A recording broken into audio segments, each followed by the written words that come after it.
Assalamualaikum warahmatullahi wabarakatuh. Perkenalkan, kami dari kelompok 5. Pada video kali ini, kami akan mempresentasikan tugas Project Based Learning Kimia Medisinal. Judul tugas Project Based Learning Kimia Medisinal kelompok kami yaitu pengaruh perubahan struktur kimia pada efek terapi obat anti jamur golongan triazol. Sebelumnya, perkenalkan nama-nama anggota kelompok kami. Anggota kelompok kami terdiri dari yang pertama ada Niputu Ayudiasari, yang kedua ada Putri Berliana, yang ketiga ada Yasmin Nurpatona, yang keempat ada Azara Hasrianti, dan yang kelima ada Niken Ayu Larasati. Outline pada presentasi kali ini yaitu yang pertama ada latar belakang, yang kedua ada tinjauan pustaka, yang ketiga ada pembahasan, dan yang keempat adalah penutup. Selanjutnya ada latar belakang. Kandidiasis merupakan penyakit infeksi yang disebabkan oleh Kalmir kelompok Candida. Indonesia merupakan negara tropis yang menjadi faktor risiko dari infeksi Candida. Kurangnya pengetahuan masyarakat tentang higienis penggunaan obat-obatan seperti antibiotik, kortikosteroid, dan sitostatik jangka panjang, serta banyaknya kejadian penyakit sistemik. Pengobatan kandidiasis umumnya menggunakan obat-obatan kimia antifungi seperti fluconazole dan voriconazole. Namun, penggunaan obat-obat antifungi menimbulkan beberapa efek samping. Dalam penulisan ini akan dibahas mengenai perbedaan pada aktivitas struktur yang mendasar dari turunan obat golongan azol yaitu fluconazole dan voriconazole. Selanjutnya tinjauan pustaka.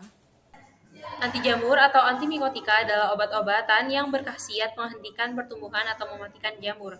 Mekanisme kerjanya antara lain berdasarkan efeknya terhadap sintesis komponen membran dari dinding sel, permeabilitas membran sel, dan sintesis asam nukleat. Untuk pengobatan infeksi jamur dapat digolongkan sebagai berikut. 1. Antibiotika antimikotik, 2. Imidazol, 3. Triazol, 4. Echinocandin, 5. Asam-asam organik. Selanjutnya fluconazole. Farmakodinamik fluconazole yaitu fluconazole berinteraksi dengan 14 dimetilase dari enzim sitokrom P450 yang bertanggung jawab mengkatalisasi konversi dari lanosterol menjadi ergosterol. Farmakokinetiknya, absorpsi obat ini termasuk yang paling baik di antara golongan azol yang lain dan tidak bergantung pada keasaman lambung. Fluconazole akan menimbulkan interaksi obat jika dikonsumsi bersama dengan obat anti-diabetes, phenytoin, obat antikoagulan, dan obat rifampin. Efek sampingnya, mual, muntah, nyeri kepala, mialgia, vertigo, insomnia, dan lain-lain. Indikasinya, fluconazole diberikan kepada pasien yang mengalami kandidiasis vaginal akut atau berulang, atau mukosal seperti orofaringeal, esofageal, mukokutaneus, dan lain-lain, serta untuk indikasi kandidiasis. Dosisnya, kandidiasis mulut 1 DD 500-100 mg selama 1-2 minggu, kandidiasis vaginal 150 mg sebagai dosis tunggal, dan pada kandidiasis sistemik permulaan 400 mg lalu 1 DD 200-400 mg. Jenis fluconazole yang beredar di pasaran dapat dilihat pada tabel berikut.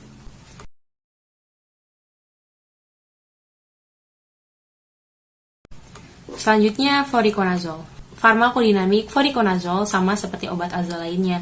Voriconazole menggunakan mekanismenya melalui penghambatan enzim lanosterol 14-alpha demetilase atau CYP51 yang bergantung pada sitokrom P450 jamur. Farmakokinetiknya, voriconazole bersifat non-linear yang menyebabkan peningkatan paparan yang lebih besar dari proporsional seiring dengan peningkatan dosis. Interaksi obatnya, voriconazole akan menimbulkan interaksi obat apabila dikonsumsi bersamaan dengan siklosporin, barbiturat, dan rifampicin. Efek sampingnya, voriconazole menyebabkan efek samping gangguan visual seperti penglihatan kabur, fotofobia, dan penglihatan warna yang berubah.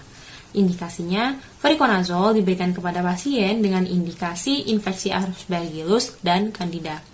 Dosis voriconazole untuk intravena yaitu dosis awal 6 mg per kilogram berat badan 2 kali sehari pada hari pertama dan diikuti dosis pemeliharaan 4 mg per kilogram berat badan 2 kali sehari.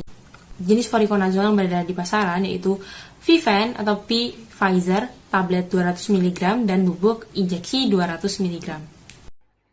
Selanjutnya, penyakit kandidiasis. Kandidiasis terjadi karena adanya pertumbuhan jamur secara berlebihan yang dalam kondisi normal muncul dalam jumlah yang kecil.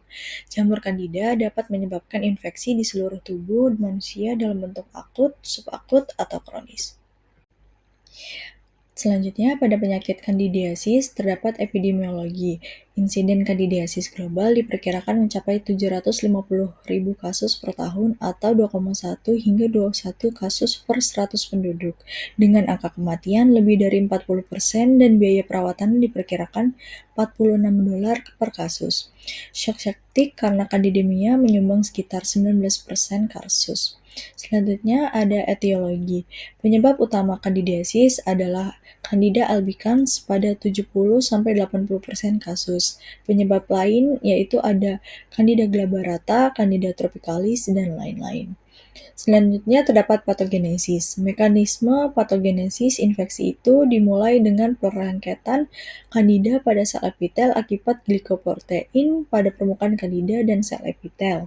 Kemudian, Candida akan memproduksi enzim proteinase, hyaluronidase, koronodisulfatase, dan fosfolipase. Fosfolipase berfungsi menghidrolisis fosfolipid, membran sel epitel, sedangkan protase dan enzim lain bersifat keratolik sehingga memudahkan penetrasi Candida ke dalam epidermis.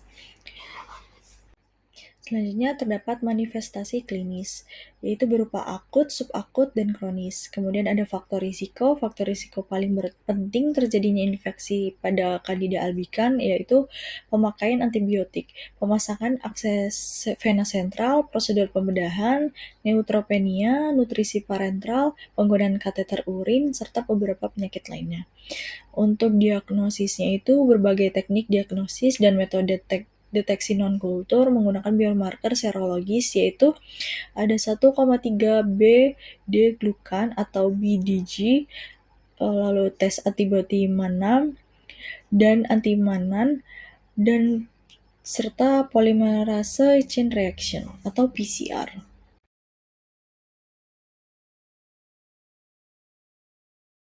Oke, untuk yang selanjutnya yaitu pembahasan mengenai aktivitas struktur.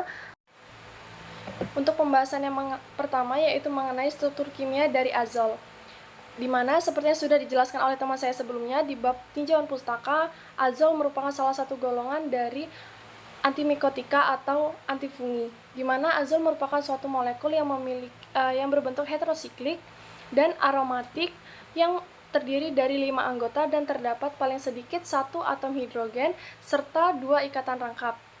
Selain itu, kadang azol memiliki atom oksigen atau belerang yang terkonjugasi pada heterosiklik tersebut. Azol terdiri dari 3 generasi yang mengandung cincin imidazol dan juga triazol. Nah, bisa dilihat di gambar tersebut bahwasannya terdapat struktur pyrrole, di mana pyrrole merupakan struktur paling sederhana dari golongan azol. Jadi azol pada pyrrole itu mengandung 2 ikatan rangkap dan juga atom hidrogen dan juga nitrogen. Nah, selain itu, golongan azol juga biasanya terdiri dari struktur hanya nitrogen saja, atau nitrogen dan oksigen, ataupun nitrogen dan juga sulfur, seperti yang tertera pada gambar. Nah, dari generasi pertama itu, golongan azol memiliki efek samping yang lumayan riskan. Nah, kemudian dari generasi pertama itu, maka obat golongan antifungi azol itu dikembangkan menjadi generasi kedua dan juga ketiga yang mengandung cincin triazol dalam strukturnya. Jadi, pada generasi pertama itu, cincin yang terdapat dalam azol generasi pertama yaitu imidazol, sedangkan di generasi kedua dan ketiga yaitu memiliki cincin triazol, yang mana cincin triazol ini memiliki efektivitas terhadap antifungi itu yang lebih luas dan juga spektrumnya lebih luas. Selanjutnya akan dijelaskan oleh teman saya. Fluconazole merupakan senyawa yang sangat aktif secara biologis karena adanya 2 triazol dalam strukturnya dan cincin fenil yang mengandung 2 atom fluor dan gugus hidroksil. Fluconazole termasuk dalam senyawa azol dan hetero. Fluconazole adalah obat alkohol triazol pertama yang efikasi in vivo dan sifat farmakokinetik yang baik. Secara struktural, Fluconazole diturunkan dari alkohol imidazol. Fluconazole memiliki mekanisme kerja yang didasarkan pada penghambatan ekspresi gen ERG11 yang bertanggung jawab atas biosintesis 14-alfa lanosterol dimetilase CYP51A1 dari sitokrom P450 yang terlibat dalam konversi lanosterol menjadi 4,4 dimetilclolesta 8,14,14 trien 38 ol yang merupakan tahap penting dalam biosintesis sterol. Voriconazole adalah agen anti jamur triazol spektrum luas. Voriconazole termasuk dalam triazol generasi kedua yang dikembangkan dengan modifikasi struktur fluconazole dengan substitusi bagian triazol dengan cincin fluoropyrimidin dan penambahan gugus alpha-metil ke tulang punggung propil.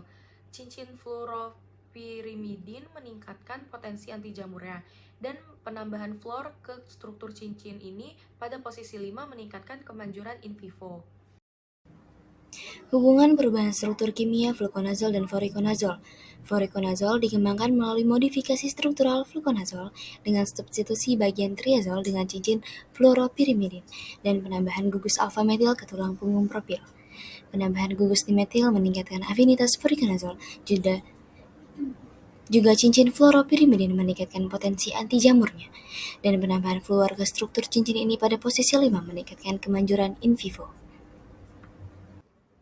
Seperti obat azol lainnya, voriconazole menggunakan mekanismenya melalui penghambatan enzim lanosterol 14-alfa demetylase CYP51 yang bergantung pada sitokrom P450. Dengan demikian, langkah penting adalah terhambatnya jalur biosintesis sterol yang diperlukan untuk produksi membran jamur yang berfungsi, serta pertumbuhan berkelanjutan. Voriconazole menekan demetylase 2,4-metilen dihidrolanesterol pada beberapa ragi dan jamur berfilamen, sehingga menjelaskan sebagian aktivitasnya terhadap jamur yang resisten terhadap fluconazole. Untuk bagian yang terakhir yaitu penutup. Oke, dapat disimpulkan bahwasanya voriconazole memiliki spektrum luas dalam antifungi, dan voriconazole dikembangkan melalui modifikasi struktur dari fluconazole, yaitu dengan substitusi bagian triazolnya dengan cincin fluoropyrimidin dan juga penambahan gugus alpha-metil ke tulang punggung propil. Nah, perubahan itu meningkatkan afinitas voriconazole terhadap enzim target, dan juga cincin fluoropyrimidin meningkatkan potensi anti jamurnya. Nah, penambahan fluornya itu meningkatkan kemanjuran in vivo, serta dapat meningkatkan kemanjuran terhadap Aspergillus sp dan juga jamur lainnya. Sekian presentasi dari kelompok kami. Mohon maaf apabila terdapat kesalahan. Terima kasih. Wassalamualaikum warahmatullahi wabarakatuh.